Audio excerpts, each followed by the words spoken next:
დალევა გიყვარს, მაგრამ მეორე დღე პახმელია კლავს. დალევა, როგორ უნდა დალიო, რამდენი უნდა დალიო, ეს ხო ყველა მიცის, მაგრამ მეორე დღე პახმელიას რა უშველო, ეს ბევრმა არ იცის.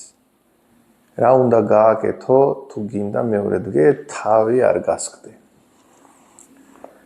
ნახევარი საათი წინ, როცა აპირებს დალევა. დაახლოებით 1000 მილიგრამი ნახშირი უნდა დალიო.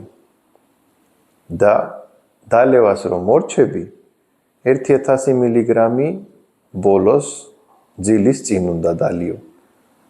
ალკოჰოლი ნაწლავიდან სიცხლამდე რო არ წავიდე, ეს ნახშირი მაგას მაგნეტივით ნაწლავიდან გარეთ მოიყვან.